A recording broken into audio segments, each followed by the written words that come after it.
8th class students, a wonderful morning to all of you. Student, I hope you all have done your previous work. Now student, today let me start the exercise, not new chapter number 16, whose name is algebraic expression and identities. Student, algebraic expression हम 7th में भी पढ़ चुके हैं. अब देखो 8th में थोड़ा सा न्यू वर्जन आ गया है. वैल्यू क्या दी गई है हमें? फर्स्टली टर्म्स क्या होते हैं? Each expression is made of term. जो एक्सप्रेशन है वो टर्म से मिल के बने होते हैं. A term can be sign, number, variable और constant. Multiply the variable or variables. Each term in an algebraic expression is separated by positive sign or negative sign. Next, like that, किस तरह से टर्म्स बनी होती हैं? इस तरह से बनी हुई होती हैं. अब इनमें से ये टोटल टर्म कितनी है, क्या कहलाएंगे? ये एक अलजेब्रिक एक्सप्रेशन है. टर्म है इसमें 1 जो पॉजिटिव नेगेटिव सिंबल के साथ कनेक्ट हुई होती हैं. 1 2 3, टोटल 3 तो टर्म्स हैं. टर्म्स के नेम क्या है? एक है हमारा 2x², एक क्या है -4xy और एक क्या है 8y². इसी तरह से स्टूडेंट आप इसमें चेक कर सकते हो. 1 2 3 4, there will be 4 term. So first is 4x², second is 8x², third is -2x and fourth is -7. Next is our factor. Factor क्या होता है? Each term in an algebraic expression is a product of one or more than the number and or literal. These number or literal are known as a factor term. A constant factor is called numerical factor. जो constant factor होते हैं वो numerical factor कहलाते हैं. जैसे ये है 3xy, इसमें जो 3 है वो numerical factor कहलाएगा. While a variable factor is known as literal factor. तो ये देखो जो हमारे ये इसके साथ एक्स वाई है वो हमारे क्या कहलाएंगे? Retail factor. नाउ इसी तरह से इसमें फिर क्या दिया हमें? Coefficient. Any of the factor with the sign of the number is called the coefficient of the product of the other factor. Other factor के साथ प्रोडक्ट क्या कहलाएंगे? हमारे कोफिशिएंट्स कहलाएंगे. नेक्स्ट क्या दिया है? Constant term. कांस्टेंट टर्म क्या होती है? A term of the expression having on literal factor is called constant term. Literal factor जो कौन से होते हैं हमारे वो क्या कहलाएंगे? कांस्टेंट टर्म कहलाएंगे. क्या दिया है? Algebraic expression x² -5x -6y and 4.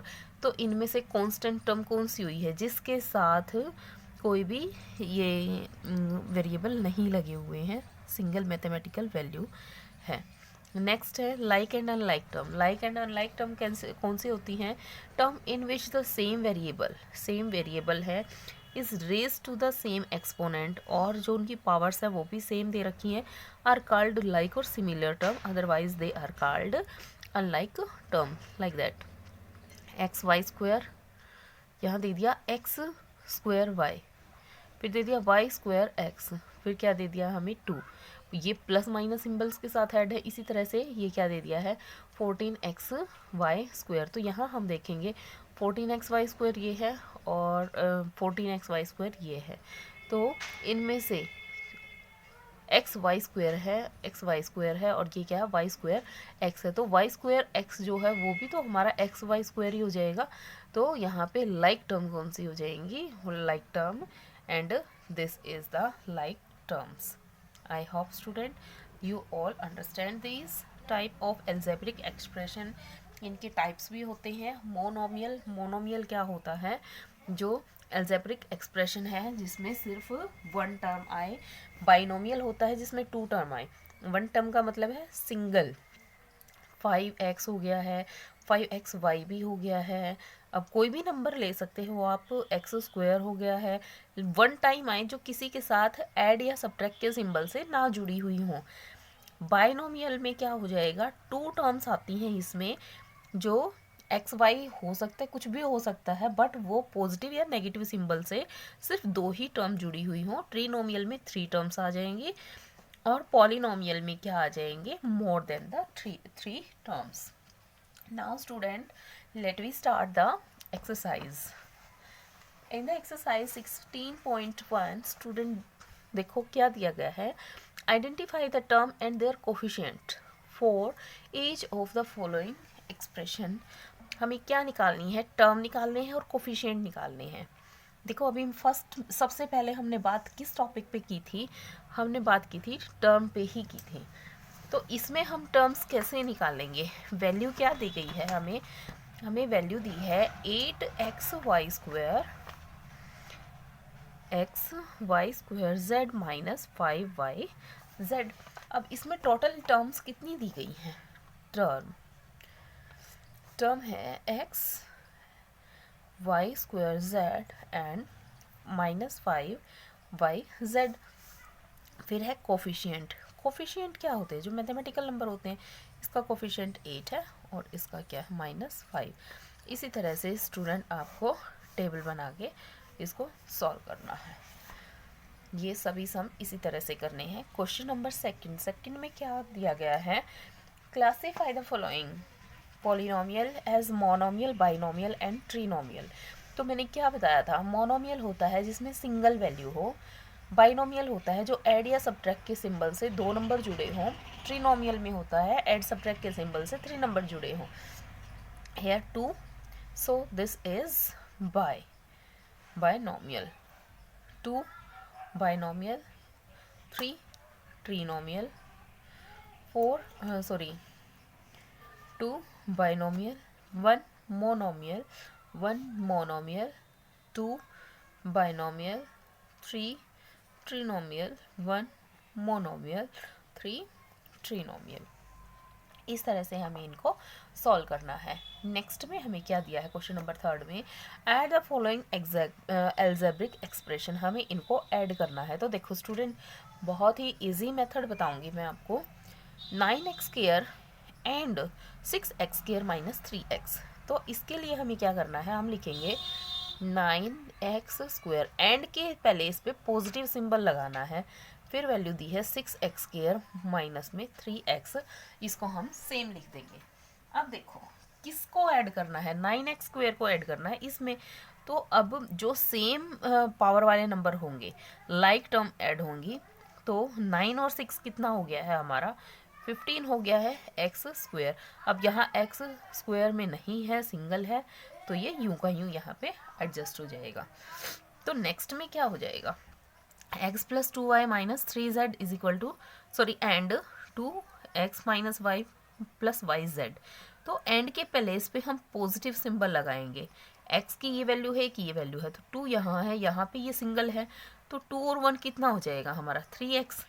y की कितनी है 2y यहाँ है, और नेगेटिव की 1y यहाँ है, y सिंगल है, इसका मतलब ये यहाँ 1 है, तो 2 में से 1 सब्ट्रैक्ट कर दो, क्या बच गया हमारा 1y बच गया, तो हम यहाँ सिंगल y लिखेंगे। नेक्स्ट क्या दिया है -3z और यहाँ दिया है yz। तो अब z का नहीं है तो 3z यूं का यूं आ जाएगा नेगेटिव में, yz नहीं दे रखा है तो प्लस के yz भी यूं का यूं आ जाएगा। नेक्स्ट में क्या करना है, कोमे के पहले इस पे प्लस का सिंबल लगा देंगे हम। तो l यहाँ 1 टाइम है, +2 +3, तो यहाँ हम लिख देंगे 3l। m कितने टाइम है, +m -m देन +m। तो पॉजिटिव m 1 टाइम यहाँ है, 1 टाइम यहाँ, 2m में से 1m आउट हुआ तो सिंगल m रह गया है। n 2 यहाँ है, 2 में से 1 सब्ट्रैक्ट करेंगे तो सिंगल n यहाँ रह जाएगा। तो वैल्यू कितनी आ जाएगी हमारी 3l + m प्लस में n। नेक्स्ट इसी तरह से आपको पार्ट नंबर 4th और 5th करना है, यहाँ एलसीएम लेके आप सॉल्व कर सकते हो। In the next sum 4th question what they give you, subtract the following, हमें क्या करना है, इनको सब्ट्रैक्ट करना है। तो सब्ट्रैक्ट के लिए हम क्या करेंगे स्टूडेंट, पहले हम फ्रॉम के बाद वाली वैल्यू लेते हैं। तो बाद वाली वैल्यू क्या है हमारी -9x² प्लस में 3, और उसमें से हमें सब्ट्रैक्ट क्या करना है 2x²। तो सब्ट्रैक्ट का सिंबल लगा के 2x² राइट कर देंगे। अब नेगेटिव 9x², नेगेटिव 2x²। अब नेगेटिव नेगेटिव साइन तो नेगेटिव रह जाएगा, बट ऐड हो जाते हैं 9 और 2 11, 11x² आ जाएगा। और ये जो 3 साथ में है, जैसे जिस सिंबल के साथ, वो एज इट इज़ 3 लिखा जाएगा। Now student, in the second part what they give you, in the second part they give you -9ab plus में 6a² प्लस में a³ को सब्ट्रैक्ट करना है किस में से, 5a³ माइनस 4a² प्लस में 6b। स्टूडेंट, हमें तो फ्रॉम के बाद वाली वैल्यू क्या है हमारी, फ्रॉम के बाद वाली वैल्यू है 5a³ minus 4a² and plus में 6b। फ्रॉम के बाद वाली वैल्यू में से इसको हम सब्ट्रैक्ट कर देंगे। अब सब्ट्रैक्ट जब हम करते हैं तो स्टूडेंट हमारे जो साइन है ना वो ऑटोमेटिक चेंज हो जाते हैं। हम नेगेटिव का साइन जो है वो चेंज होके नेगेटिव पॉजिटिव आ जाएगा, फिर पॉजिटिव 9ab, फिर यहाँ प्लस सिंबल है वो नेगेटिव में हो जाएगा, 6a²b ये प्लस का है तो ये माइनस का हो जाएगा। अब हम इनको सब्ट्रैक्ट करते हैं। यहाँ 5a³ है, यहाँ सिंगल a³ है, तो 5 में से 1 आउट हुए 4a³ बच गया, a² भी यहाँ है, a² भी यहाँ है, माइनस माइनस के हैं तो माइनस सिंबल रह जाएगा बट ऐड हो जाएंगे, 10a²b, 6b, बट यहाँ 9ab है तो ये सेम एज लिखे जाएंगे। I hope student you all understand this. Remaining part of this sum you will do yourself. So student, enough for today. Do this question number 1 to 4 in your fair notebook of math with neat and clean handwriting. Thank you student. Have a nice day.